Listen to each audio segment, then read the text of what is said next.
Hello everyone, this is Kalpana, working as an assistant professor in SNS College of Technology at Artificial Intelligence and Data Science department.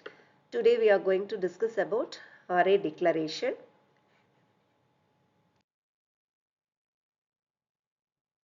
So in previous lecture we were discussing what is possible with arrays and what is not possible with arrays. It can hold only similar type of data items and it can't able to hold different data types in arrays that we have seen already. And now I'll explain what is contiguous memory location. Just consider this array. So array index always starts with 0. So it's 0, 1, 2, 3, 4, 5. And here this 1000, 1004, 8, 1012, 16, 20. These are all the computer memory locations. Just imagine these are all the memory locations. Your physical memory location where your 10 is being stored in your computer system, computer memory locations. So starting with 1000, when I say contiguous memory location, just consider, so this based on this data type. If these data items are of integer data type, int data type, then it 4 bytes of memory it occupies. Integer occupies 4 bytes of memory. Likewise, character occupies 1 byte of memory.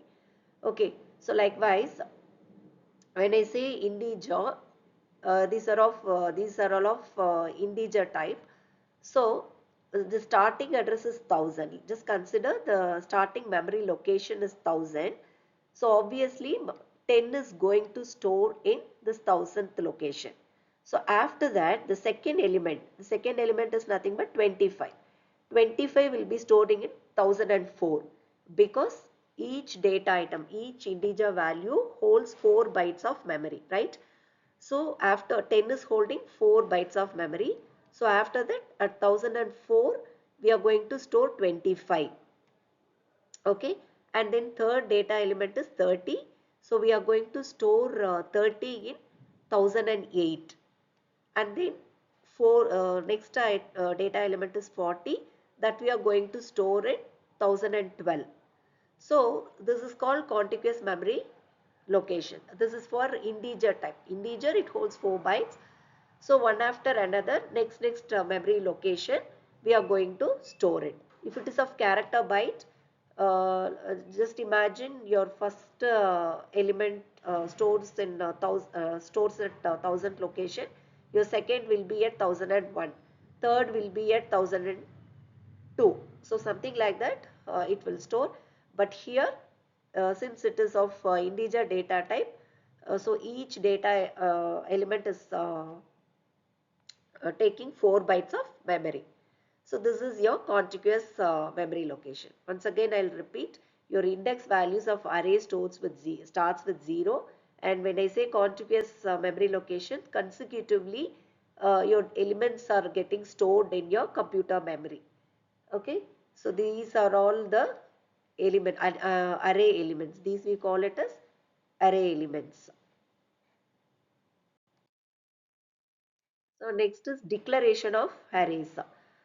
So this is the syntax for array. We start with the data type and the array name. The name we are going to give for the array, and inside the box bracket we have to give the size. So initially while declaring itself, we have to specify the size of the array. Okay, that is the right practice. So example, first what is the syntax? Data type, array name followed by your array size. So data type is, just consider an example, data type is integer, array name is A, and array size is 50.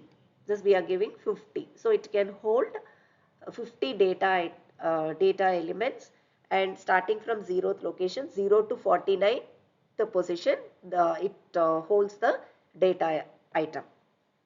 So integer is of data type, A is your data array name, and 50 is the size of the array. Likewise, float height 20. This float is nothing but the data type, and height is nothing but the array name, and 20 is nothing but the size of the array. Okay, so here when you want to give the values while you declaring the array, that is also possible.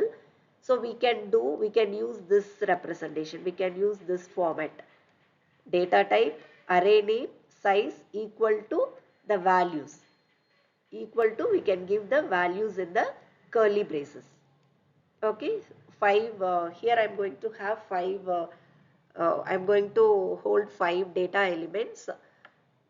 So these are all the values: 50, 60, 90, 85, 65. Thank you.